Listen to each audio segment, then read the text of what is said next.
Hello everyone, आज हम देखेंगे memory based GATE XL life science paper analysis. आज जो एग्ज़ाम हुआ है 2:30 से 5:30 तक। ठीक है।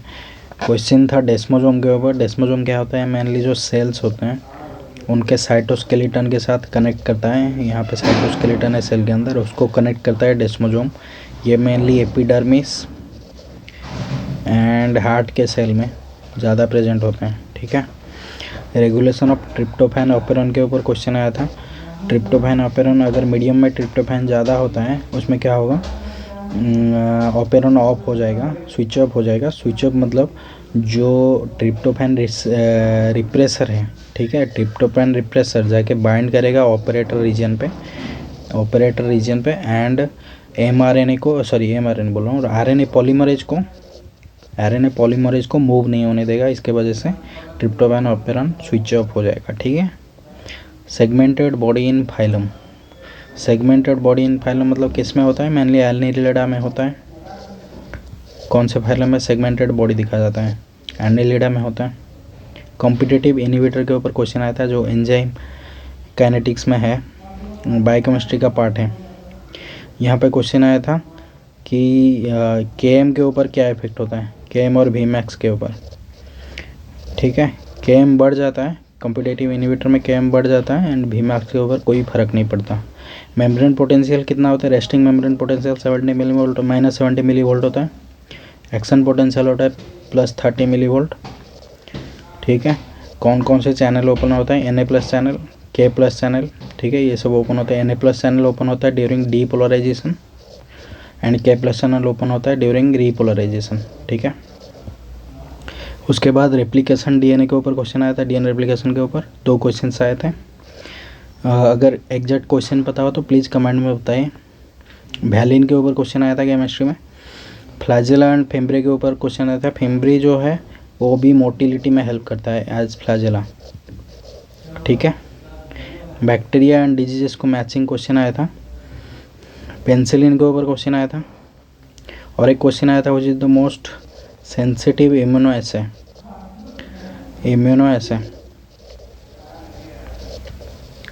उसका आंसर होगा रिया। ठीक है।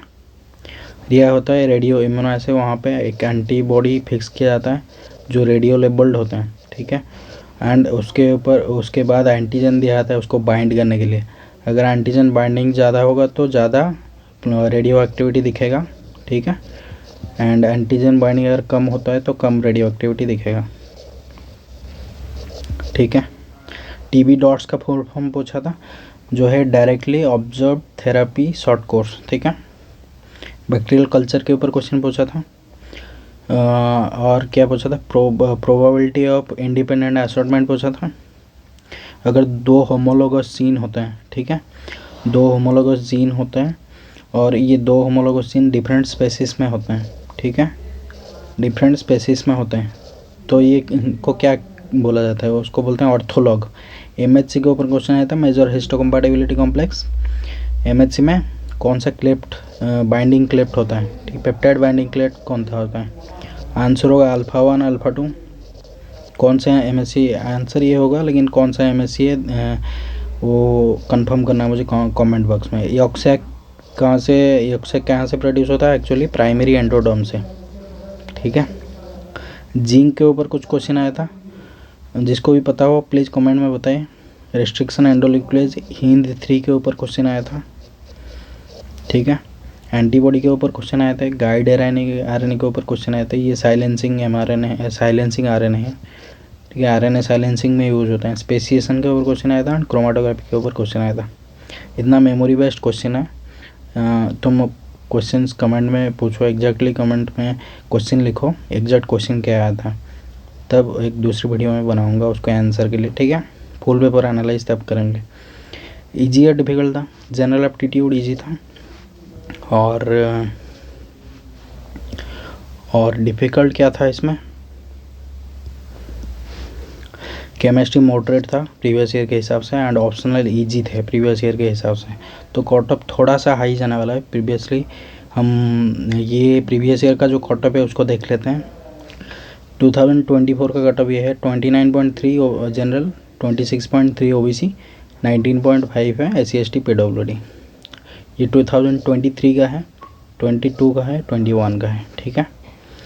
25 का कट ऑफ क्या रखा हुआ है मैंने, जनरल का 39 to 41, ओबीसी का 33 to 36, SC ST and PWD का 23 to 26, ठीक है। ये क्वालिफाइंग मार्क्स है, इससे तुम्हारा एडमिशन नहीं होगा, ये क्वालिफाइंग मार्क्स है। क्वालिफाइंग मार्क के बाद तुम्हारा रैंक जो बनेगा उस हिसाब से तुम्हारा एडमिशन होगा, ठीक है। रैंक कैसे बनता है देख लेते हैं। गेट में क्या होता है, एक गेट स्कोर डिसाइड किया जाता है। गेट स्कोर कैसे होता है, जो तुम्हारा रॉ मार्क है, ठीक है, और नॉर्मलाइज्ड स्कोर है, उसको मिला के मतलब वो एक फार्मूला है, उसके हिसाब से उसके बेसिस पे एक गेट स्कोर तैयार किया जाता है जो आउट ऑफ 1000 होता है, ठीक है। आउट ऑफ 1000 मार्क तुम्हारा गेट स्कोर तैयार किया जाता है। अगर तुम्हारा मार्क 70 to 80 है तो तुम टॉप 5 के अंदर रहोगे, टॉप 3 टॉप 5। यहाँ पे 2022 में 1 to 18 था, ठीक है। अगर तुम्हारा मार्क 60 to 70 है तो तुम्हारा रैंक रहेगा 4 to 20 था 2024 में, 3 to 25 था 2023 में, 19 to 258 था 2022 में। अगर 50 to 60 में है तुम्हारा मार्क तो रैंक रहेगा 21 to 250 2024 में, 2023 में 26 to 237, 2022 में 259 to 1891, ठीक है। मेनली NIT में 1100-1200 तक एडमिशन जाता है, उसके ऊपर में नहीं होता है। तो मेनली तुमको 50 to 55 मार्क ये वगैरह स्कोर करना होगा अगर तुम चाहते हो एडमिशन IIT और NIT में, ठीक है। IIT IISc एंड NIT में अगर 40 to 50 है तुम्हारा मार्क तो रैंक आएगा 251 to 755 एंड ये 2024 में था। 2023 में रैंक आया था 238 to 1619, 2022 में आया था 1892 to 6140, ठीक है। ये 30 to 40 मार्क में ये रैंक आया था 2022, 23 एंड 24। इसके हिसाब से तुम अंदाज़ा लगा लो कि तुम्हारा कितना मार्क है, उस हिसाब से कौन सा तुम्हारा रैंक कैटेगरी होगा, ठीक है। उसके बाद कहाँ पे तुम अप्लाई कर सकते हो, MTech biological engineering and biotechnology in IIT Gandhinagar and IIT Kharagpur and IIT Mandi, ठीक है। Biological science and bio engineering कहाँ पे, IIT Guwahati, IIT Kanpur and IIT Jodhpur, ठीक है। Agricultural biotechnology IIT Kharagpur. Biomedical engineering कहाँ पे, IIT Bombay, IIT Madras, IIT Kharagpur and IIT Ropar. Environmental engineering कहाँ पे, IIT मद्रास में। ये सब IIT में तुम अप्लाई कर सकते हो। इसके बाद NIT का बारी आता है, ठीक है। कितने रैंक पे कॉलेजेस लेते हैं, IISc बैंगलोर लेता है टॉप 50 to टॉप 100, ये ओपनिंग एंड क्लोजिंग रैंक है। IIT बॉम्बे लेता है top 50 to top 200, IIT Delhi लेता है टॉप 50 to 300, IIT कानपुर लेता है top 100 to top 400, IIT Madras लेता है top 200 to top 500, IIT Kharagpur लेता है top 200 to top 600, IIT Guwahati लेता है top 300 to top 700, NIT Trichy लेता है टॉप 500 to 1000, NIT वारंगल लेता है टॉप 500 to 1000, ठीक है। इस हिसाब से अंदाज़ा लगा लो तुम्हारे रैंक के हिसाब से तुम कौन से कॉलेज लोगे, ठीक है। JNU दिल्ली है वो लेता है टॉप 500 to टॉप 1000, इस हिसाब से तुम लगा लोगे तुम्हारा कौन सा रैंक आएगा और कौन से कॉलेज में होगा, ठीक है। दिस मच, ये था थोड़ा सा एनालिसिस कि कटअप कितना होगा, कहाँ पे अप्लाई करना चाहिए। एग्जैक्ट क्वेश्चन में रिक्वेस्ट कर रहा हूँ, एग्जैक्ट जो क्वेश्चन है वो तुम कमेंट बॉक्स में लिखो, ठीक है। मैं उसका आंसर दूंगा, इमीडिएटली रिप्लाई करूँगा, ठीक है।